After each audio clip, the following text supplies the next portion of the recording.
Good morning, students. I'm Dr. Meenakshi Gehlot, Associate Professor, Department of Geology, SPC government college Ajmer. मेरा आज का topic sex linked inheritance. मेरा ये topic MDS university Ajmer के BSc part first के second paper को cover करेगा। Mendel की जो इनहेरिटेंस है उसमें किसी भी सेक्स का कोई डिफरेंस हमें शो नहीं होता। उनके हिसाब से जो सेक्स क्रोमोसोम है उसका कोई स्पेशल रोल नहीं है मेंडेलियन इनहेरिटेंस के अंदर। लेकिन हम देखते हैं कि जो एक्स और वाई क्रोमोसोम्स हैं उस पर कोई स्पेसिफिक जो जीन लोकेट है उससे फिनोटिपिक एक्सप्रेशन कंट्रोल हो रहा है। जीन जो एक्स क्रोमोसोम पर प्रेजेंट होते हैं या फिर जेड क्रोमोसोम जो कि कई बर्ड्स और अदर स्पीशीज़ के अंदर प्रेजेंट होते हैं उसे हम एक्स और जेड लिंक्स जीन्स के नाम से जानते हैं, और वाई जो क्रोमोसोम है उसे हम हॉलेंट्रिक जीन्स के नाम से जानते हैं। और ये जो एक्स और जेड लिंक्ड जो इनहेरिटेंस है और हॉलेंट्रिक जीन्स का इनहेरिटेंस है उसे हम सेक्स लिंक्ड इनहेरिटेंस के नाम से जानते हैं। Characteristics of sex linked inheritance, ये देखा गया है कि जो एक्स क्रोमोसोम है और उस एक्स क्रोमोसोम पर जो जीन प्रेजेंट होता है वो फीमेल्स के अंदर 2 बार एक्सप्रेस होता है, क्योंकि फीमेल के अंदर 2 एक्स क्रोमोसोम प्रेजेंट होते हैं, जबकि मेल्स के अंदर ये एक बार ही एक्सप्रेस होता है क्योंकि मेल्स के अंदर सिर्फ एक एक्स क्रोमोसोम प्रेजेंट होता है। एक्स क्रोमोसोम के डिफरेंट रीजन के अंदर बहुत सारे जीन प्रेजेंट होते हैं, लेकिन उनका मेल्स के अंदर अगर हम देखें तो उनके काउंटर पार्ट्स वहाँ देखने को नहीं मिलते हैं।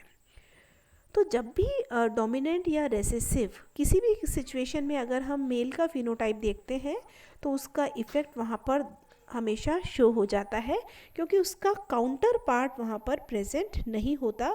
और ये जो सिचुएशन है, क्योंकि सिर्फ एक ही क्रोमोसोम प्रेजेंट है, इसीलिए हमें इस सिचुएशन को हम हेमीजाइगस सिचुएशन कहते हैं। Inheritance of X linked recessive genes. अब हमें एक चीज़ देखने की ज़रूरत है कि एक्स लिंक्ड जो रेसेसिव जीन्स हैं वो क्रिस क्रॉस पैटर्न इनहेरिटेंस का शो करते हैं। एक्स लिंक्ड जो रेसेसिव जीन है वो मेल्स जो हैं, आप क्योंकि हम जानते हैं कि मेल के अंदर सिर्फ एक ही एक्स क्रोमोसोम है, तो फादर जो है उससे F2 जो मेल प्रोजेनी है उससे होता हुआ F1 जो हेट्रोजाइगोट्स हमें फीमेल्स मिली हैं तो वो कैरियर की तरह काम करती हैं, और F2 जो जनरेशन अपने पास मिलती है उसमें जो कैरेक्टर्स हैं एक्स लिंक्ड रिसेसिव फिनोटाइप वो मोस्टली मेल में ज़्यादा होता है फीमेल के कंपैरिजन में, और फीमेल्स होती हैं कैरियर कहलाती हैं। क्योंकि मेल में ये इसलिए ज़्यादा होता है क्योंकि मेल जो है उसके अंदर एक ही क्रोमोसोम है, और वो क्रोमोसोम अगर कैरियर के पास से अगर आ जाता है तो वो उसके डिजीज़ को लेंगी। इस इफ़ेक्ट को, जिसमें कि फीमेल्स जो है उनका जो रिज़ल्ट है बोथ मदर और फादर से डिपेंड करता है, जबकि अफेक्टेड जो मेल है उनके अंदर जो जीन्स जाते हैं उसमें वो कैरियर की तरह काम करते हैं। बहुत बार ये देखा गया है कि कोई भी जो ऑफस्प्रिंग्स हैं वो मेल को इफेक्ट कर सकती हैं, और ये जो सारे के सारे डॉटर्स हैं वो सारी की सारी डॉटर्स जो हैं वो कैरियर की तरह इसमें काम करती हैं। अब हम देखते हैं जो एक्स लिंक डोमिनेंट इनहेरिटेंस और एक्स लिंक रेसेसिव इनहेरिटेंस किस तरह से नेक्स्ट जनरेशन में जाता है।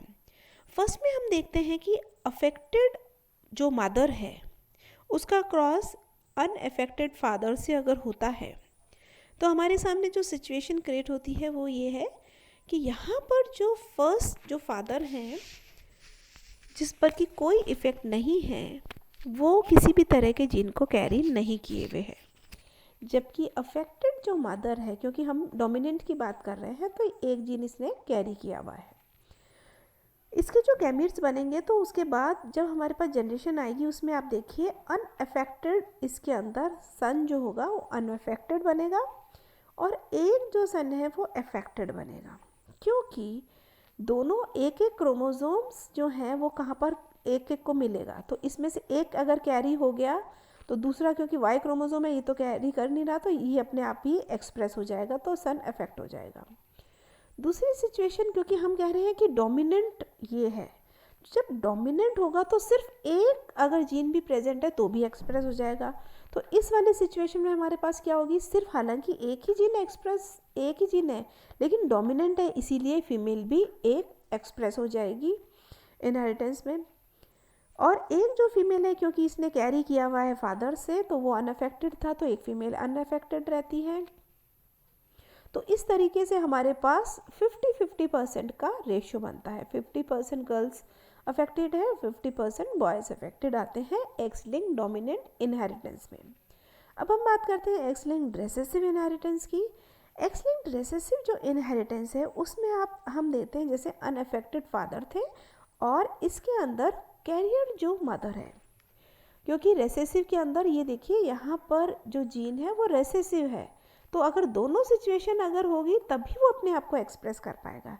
अगर एक ही जीन प्रेजेंट है तो वो क्या होगा, कैरियर की तरह काम करेगी फीमेल।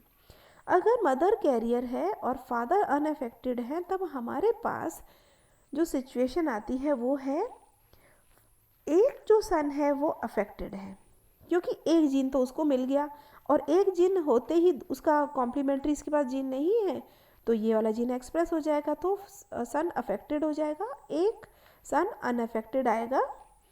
इसमें देखिए एक जो डॉटर है वो क्या होगी, अनअफेक्टेड होगी, क्योंकि ये जीन कहाँ से मिला है, फादर से मिला है, इसके पास एक मदर से मिला है, क्योंकि एक इसका नॉर्मल जीन था।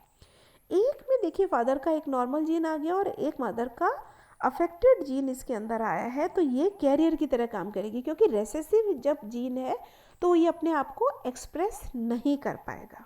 तो इस तरीके से ये क्या है, रेसेसिव इनहेरिटेंस में हमारे पास रेशियो डिफरेंट बनता है और डोमिनेंट के अंदर अब हम एग्जांपल देखते हैं। ड्रोसोफिला जो है उसके अंदर जो जीन वाइट आई कलर के लिए होता है वो एक्स लिंक्ड होता है और recessive to X linked dominant gene जो कि रेड कलर्ड आई के लिए होता है। तो white colour eyed is a recessive और red colour eyed is a dominant gene. जब ये वाइट आइड जो मेल है उसको जब रेड आइड फीमेल के साथ क्रॉस होता है तो F1 की सारी जो होती हैं वो रेड आइड होती हैं और F2 जनरेशन में 3:1 का रेशो बनता है। लेकिन सारी की सारी वाइट आइड जो फ्लाइज हैं जो ड्रोसोफिला हैं, F2 जनरेशन में वो सबके सब वो कैसी है, फीमेल्स हैं। F2 जनरेशन में वाइट आइड क्या है, मेल्स हैं, और फीमेल जो है वो नॉर्मल जो है F1 वाली, उसको अगर नॉर्मल मेल से क्रॉस करवाते हैं तो उसके अंदर वाइट आइड और रेड आइड जो है 50-50% शो करते हैं। और इससे हमें पता चलता है कि ये एक रेसेसिव एलील का एक्सप्रेशन है जो कि सिर्फ मेल्स के अंदर आ रहा है। और ये कॉमन सेक्स लिंक डिसऑर्डर है बहुत सारी, जैसे कि कलर ब्लाइंडनेस और हीमोफिलिया, ये भी फीमेल्स के ये भी जो है वो ह्यूमंस के अंदर प्रेजेंट होता है। देखिए अब यहाँ पर हम देख रहे हैं सेक्स लिंक इनहेरिटेंस ड्रोसोफिला में रेड आइड और वाइट आइड, ठीक है। उसके बाद हमारा जो इसमें बनता है 50% हमारे पास रेड आइड और वाइट आइड जो है उसका रेशो बनता है।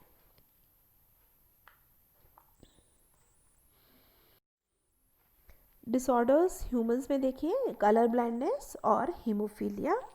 कलर जो ब्लाइंडनेस है वो इस डिजीज़ के अंदर जो रेड और ग्रीन कलर है उनके बीच में वो ह्यूमन डिस्क्रिमिनेट नहीं कर सकते, उन्हें अंतर पता नहीं चलता कि ये हरा कलर है या फिर रेड कलर है, इसे हम कहते हैं कलर ब्लाइंडनेस। ये भी सेक्स लिंक इनहेरिटेंस का ही उदाहरण है।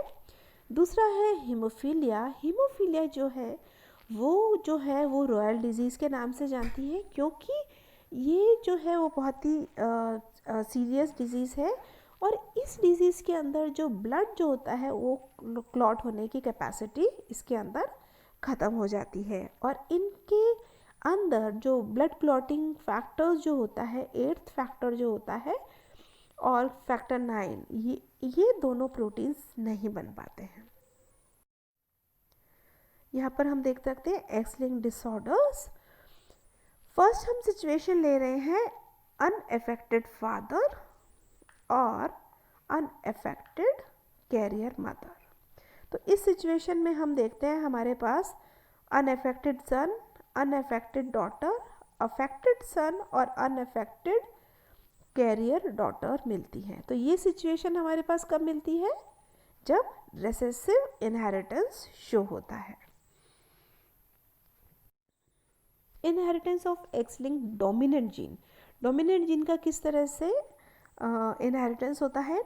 डोमिनेंट एक्स लिंक्ड जो जीन्स होते हैं ये मोर फ्रिक्वेंटली फीमेल्स के अंदर प्रेजेंट होते हैं मेल्स की अपेक्षा और ये जो अफेक्टेड जो मेल्स हैं वो अपनी डॉटर्स के अंदर इस इंफॉर्मेशन को लेकर जाते हैं।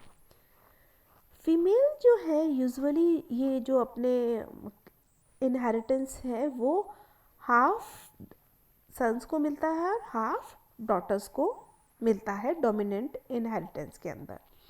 एक्स लिंक्ड डोमिनेंट जो जीन्स हैं वो किसी भी सन से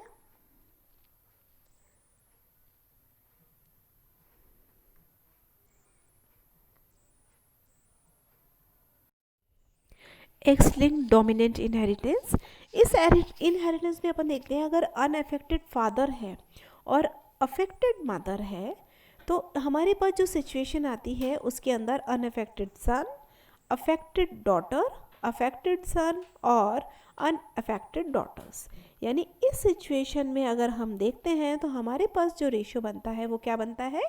50-50 का रेशियो हमारे पास बनता है। तो इस तरीके से, और ये जो है वो डिपेंड करता है मदर पे क्योंकि इसके अंदर मदर अफेक्टेड है और एक डोमिनेंट जीन को लिए हुए है। तो हमारे पास 50-50% का रेशियो बनता है जो अफेक्टेड अनअफेक्टेड डिजीज है, जो डिसऑर्डर है जो कि एक्स लिंक्ड डोमिनेंट कंडीशन के अंदर प्रेजेंट होती हैं। फर्स्ट हम बात करते हैं हाइपोफॉस्फेटेमिया। ये जो डिजीज़ है वो विटामिन डी रेजिस्टेंस रिकेट्स जो होता है वो होता है और इसके अंदर बहुत सारे हेरिडिटरी जो इनेमल है उसका हाइपोप्लेजिया वाली सिचुएशन इनके अंदर प्रेजेंट होती है और इनका जो टूथ का इनेमल होता है वो बहुत ही पतला होता है और जो टीथ होते हैं वो बहुत ही छोटे और इनके जो गम्स जो होते हैं वो बहुत डाउन होते हैं, नीचे की तरफ रैपिडली डाउन होते जाते हैं गम्स। अब आप यहाँ पे सिचुएशन आप देख सकते हैं जिसमें कि हम देख रहे हैं कि विटामिन डी रेजिस्टेंट रिकेट्स जिसमें इनेमल का जो थिकनेस है वो बहुत ही कम होती है और ये भी एक एक्स लिंक्ड डोमिनेंट कंडीशन के कारण ही होता है। दूसरी हम बात करते हैं inheritance of Y linked genes. Genes जो नॉन होमोलोगस रीजन के अंदर प्रेजेंट होता है वाई क्रोमोसोम के अंदर, ये जो डायरेक्टली मेल टू मेल जाता है क्योंकि वाई क्रोमोसोम में कोई भी जीन है वो फीमेल में तो जा ही नहीं सकता। तो इनहेरिटेंस किस किस के बीच में होगा? Male to male. Y linked जो क्रोमोसोम है जिसे हम हेलेंट्रिक जीन्स के नाम से जानते हैं, ये डायरेक्टली फादर टू सन के बीच में इनहेरिटेंस जाता है। एक excessive development of hair on pinna of ear के अंदर बहुत सारे एक्सेसिव हेयर जो बन जाते हैं वो भी इनहेरिटेंस है वाई लिंक्ड जीन का। ये जो जीन है उसके अंदर H और Y एंटीजन्स के लिए ये जीन रिस्पॉन्सिबल है, हिस्टोकम्पैटिबिलिटी ऑफ एंटीजन के लिए ये जीन रिस्पॉन्सिबल है और स्पर्मेटोजेनेसिस और हाइट, ये सारे के सारे जीन वाई लिंक्ड जीन के एग्जाम्पल्स हैं।